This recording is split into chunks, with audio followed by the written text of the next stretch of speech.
Chez nous, c'est qu'il y a une confusion entre l'État et l'ogre qui gère l'État. On a l'impression que c'est pratiquement la même entité. Pourtant, ailleurs, il doit y avoir une certaine séparation étanche entre l'État, la superstructure qui gère la société, et l'ogre qui gère la société, l'ogre politique, l'ogre économique qui gère la société. Si du côté de la RDC, on s'est saisi du problème, c'est parce qu'on s'est rendu compte que l'ogre ne sera pas entamé. L'ogre qui dirige l'État ne sera pas entamé.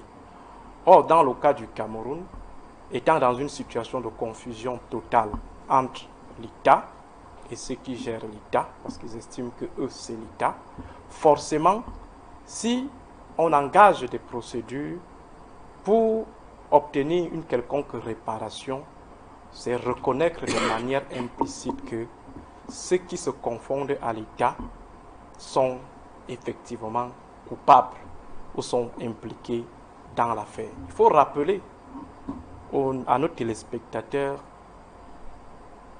de quoi est-ce qu'il s'agit dans cette affaire. Vous avez fait des efforts, mais j'ai eu l'impression que Sa Majesté, je ne sais pas s'il l'a fait sciemment ou c'était de bonne foi, il a essayé de faire comme si nous étions dans un hors-sujet.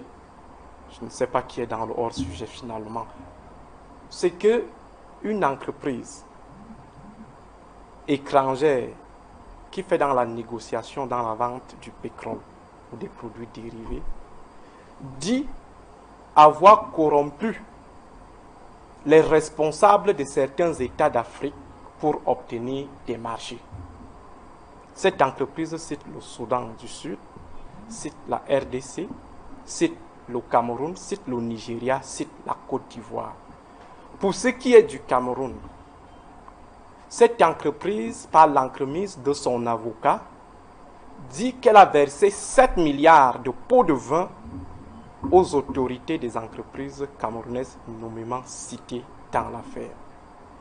Et cette entreprise a plaidé coupable devant la justice anglaise.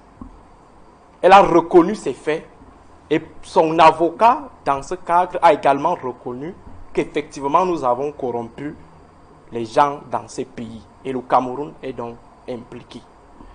Alors le Cameroun nous a offert, disons l'État, ou ceux qui se confondent à l'État, nous ont offert un communiqué laconique, plat, vide, qui ne répondait pas aux attentes ou aux inquiétudes des Camerounais. On voulait savoir, avez-vous reçu de l'argent, oui ou non?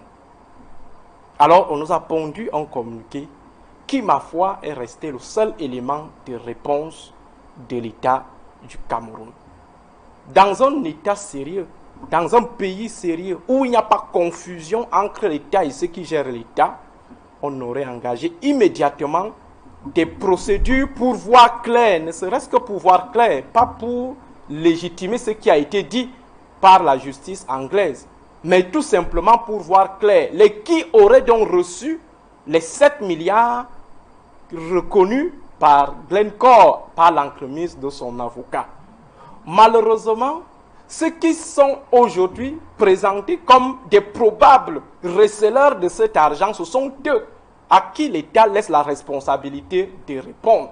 C'est-à-dire, on demande aux bandits ou aux présumés bandits de répondre à la justice, de répondre aux accusations de l'opinion. Et pourtant, nous avons tout un mécanisme d'investigation, nous avons tout un mécanisme judiciaire qui, en de pareilles circonstances, devrait se mettre en branle pour faire la lumière sur la circulation de cet argent. Malheureusement, l'État est resté dans le mutisme total, un mutisme inquiétant, pour reprendre les propos de Sa Majesté pour ce qui est des États-Unis. Ailleurs, le mutisme est inquiétant, mais chez nous, ça n'a jamais été inquiétant. Alors, pour revenir à votre question, pourquoi ce mutisme? Pourquoi cette inaction? J'ai commencé par donner quelques éléments de réponse. En essayant de livrer les auteurs, on se livre.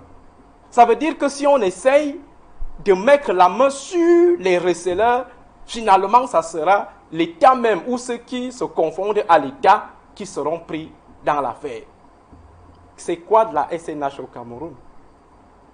Est-ce que vous savez comment les fonds du pétrole camerounais se gèrent dans ce pays?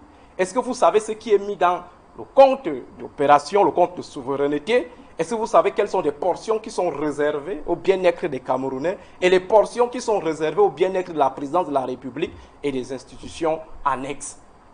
Est-ce que vous pouvez aujourd'hui nous dire pourquoi est-ce que celui qui a la tête de cette structure bénéficie d'une longévité éternitaire malgré ses contre-performances, malgré ses scandales, malgré ses différentes réclamations? Pourquoi il reste toujours là? C'est tout simplement pour vous faire comprendre que on est dans ce qu'on a toujours qualifié de la théorie des grilleurs d'arachide. C'est-à-dire que le président de la République, dans sa propension à rester éternellement au pouvoir, a adossé sa stratégie sur la répartition des poches d'arachide.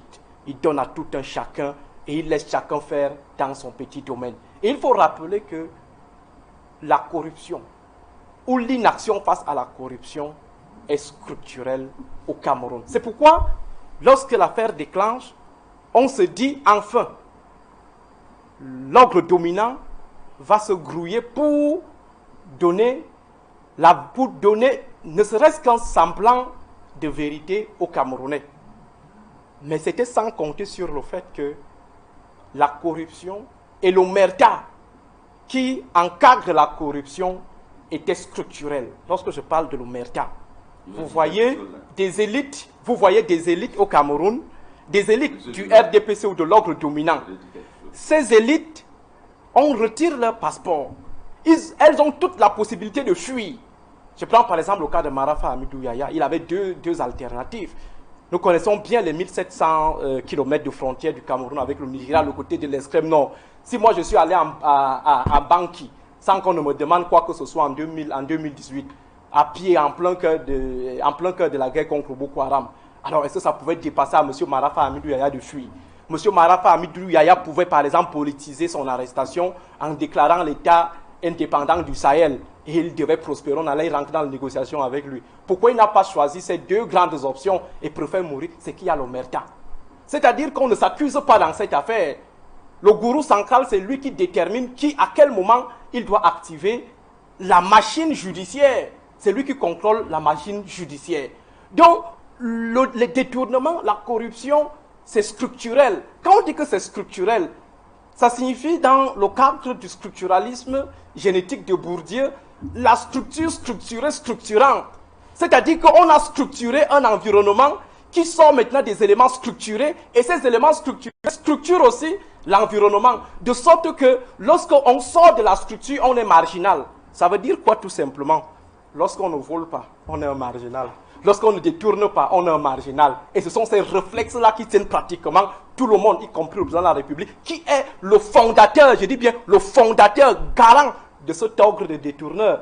Donc aujourd'hui, lorsqu'on essaie de voir, on se dit, ah peut-être qu'avec l'affaire là, comme la RDC a un peu pris, le Cameroun ira également prendre. Non, ils n'iront pas prendre. Parce que ces gars sont plutôt mus par l'omerta. Et ils sont dans la reproduction, vous allez voir. Les mêmes situations vont se reproduire. Aujourd'hui, Glencore demain, on aura une autre entreprise et ils vont continuer comme ça, comme ils l'ont toujours fait depuis 40 ans. Une petite chose. Oui. Avec, juste avec le gros français qu'il a développé là, il n'a absolument rien dit. Il n'a absolument rien dit. Pourquoi? Parce que le français est gros.